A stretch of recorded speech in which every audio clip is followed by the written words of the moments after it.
एक बार फिर चुनावी चर्चा के साथ आप लोगों के साथ हैं योगेश मिश्रा जी, शिव शर्मा जी और मैं खुद राजेश लाहौटी। तो सवाल फिर वही पैदा होता है कि बीजेपी आखिर ऐसा क्या किया है कि 54 सीटों तक आ गई है। योगेश जी बताएं कि मतलब अभी भी अविश्वास नहीं लग रहा है, जबकि ये काफी देर से उसी लाइन पे टिकी हुई है बीजेपी की 54, 52, 53, मतलब 50 से नीचे नहीं 50 से ऊपर ही है। भाई राजेश जी, शिव जी, आप लोग अभी थोड़ी देर पहले हम तीनों चर्चा भी कर रहे थे। हमने ये भी देखा कि किस तरह से 75 पार वाली बात कांग्रेस कर रही थी और किस तरह बीजेपी 50 पार वाली बात कर रही थी।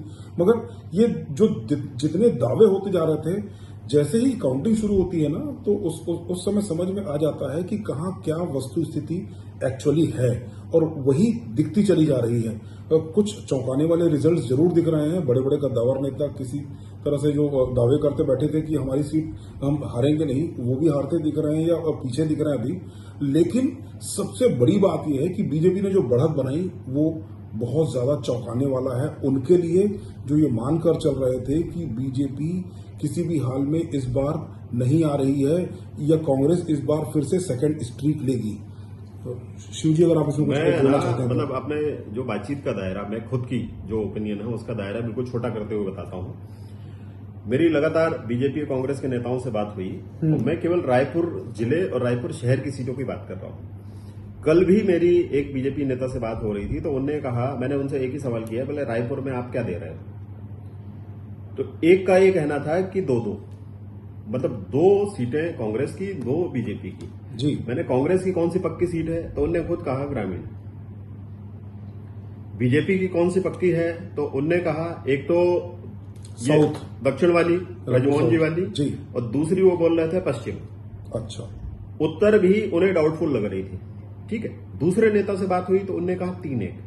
मतलब आप ये सोचिए कि 4 सीटें हैं रायपुर शहर में, 4 में से बीजेपी के जो प्रबल समर्थक, मतलब बीजेपी नेता तो समर्थक ही हुआ ना, समर्थक से ज्यादा उसकी उम्मीद है बीजेपी नेता की, उनने खुद 3-1 बोल रहे थे, वो 4-0 नहीं बोल पा रहे थे। आज अपन देख रहे हैं कि 7-0 चल रहा है। इसका क्या मतलब है? मतलब ये जो अंडर करंट था कोई भी ढंग से नहीं समझ पाया, और हो सकता है कि इसमें जो एंटी इनकम्बेंसी है उसका ही बहुत बड़ा योगदान रहा हो, वो भी किसी को इतने तरीके से समझ में नहीं आया। बस राजेश जी, सबसे बड़ी बात यह है कि भारतीय जनता पार्टी क्या ग्रामीण और क्या अर्बन दोनों में ही बढ़त बनाते दिख रही है, और ये भारतीय जनता पार्टी के लिए बहुत बड़ी खबर है। हाँ बिल्कुल, अपन कह सकते हैं, क्योंकि अभी तक जो ट्रेंड के मुताबिक लोग बताते भी, ये बात भी करते हैं कि शहरी इलाकों में तो बीजेपी आ जाएगी लेकिन ग्रामीण इलाकों पर कांग्रेस का गढ़ है। लेकिन ये जो रुझान बताते हैं कि शहर और ग्रामीण में कोई भेद ही नहीं बचा है। यहाँ तो ऐसा लग रहा है कि अब जो भी चीजें हैं वो सब एक तरफा है।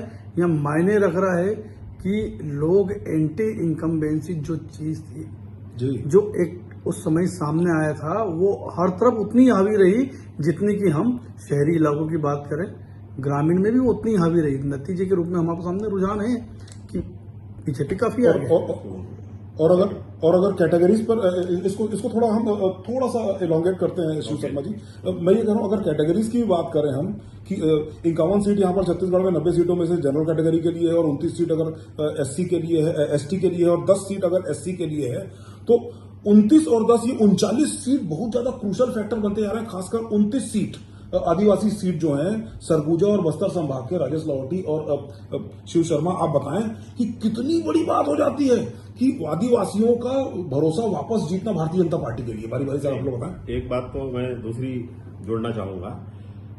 बहुत सारे कांग्रेस के नेता और बहुत सारे लोग कहते हैं कि कांग्रेस की काउंटिंग ही यहाँ 35+ से शुरू होती है, और अभी जो बढ़त दिख रही है कांग्रेस की लगभग केवल 35 सीटों पे ही दिख रही है। तो देखिए, ये इसमें 34 दिख रहा है जी, 34 सीट दिख रही है, लगातार कम तो हो रहा मतलब है। अपनी काउंटिंग से मतलब -1 से शुरू हो रहे हैं क्या ये? मतलब ये अपने आप में बहुत ज्यादा सरप्राइजिंग एलिमेंट है। और देखिए, घोषणा पत्र में जहां तक अपन बात करें तो शहरी वर्ग के लिए, शहरी वोटर के लिए बीजेपी के घोषणा पत्र में बहुत ज्यादा कुछ नहीं था। लेकिन कांग्रेस ने क्या किया था कि बिजली बिल 200 यूनिट तक को फ्री कर दिया था। ये प्रदेश के हर घर तक पहुंचने वाली गिफ्ट है एक तरह से। मेरा मुद्दा नहीं आ रहा है, मेरा मुद्दा ये है, मेरा कहना ये है कि आप बताइए भाई, आप दोनों ही बताइए मुझे कि आदिवासी सीट्स कितने ज्यादा इम्पोर्टेंस रखते हैं भारतीय जनता पार्टी के लिए रखा। मैं बेस बना रहा था। अच्छा, आप ग्राउंड तैयार कर रहे थे। मैं बेस बना रहा था। मगर लौटी जी, आप पूरा कैमरे में नहीं आ पा रहे हैं, शायद हम दोनों ज्यादा कैमरा कैप्चर कर रहे हैं, मैं और शिव शर्मा।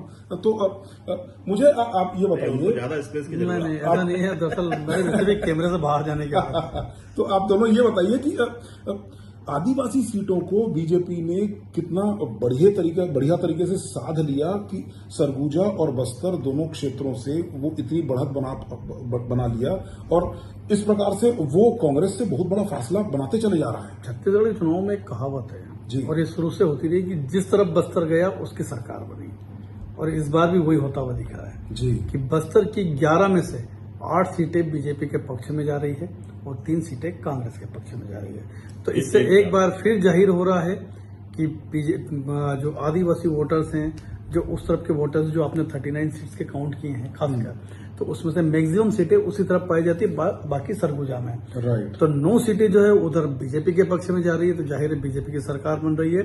और अब सरगुजा इलाके में आते तो 14 में से 13 सीटें बीजेपी के पक्ष में जा रही है और 1 सीट जो है कांग्रेस के पक्ष में जा रही है। तो जो कहावत की बात करें, जो ट्रेंड की बात करें, तो उससे तो साफ जाहिर है बीजेपी की सरकार बन रही है। सरगुजा में तो इंटरेस्टिंग बात यह है कि जो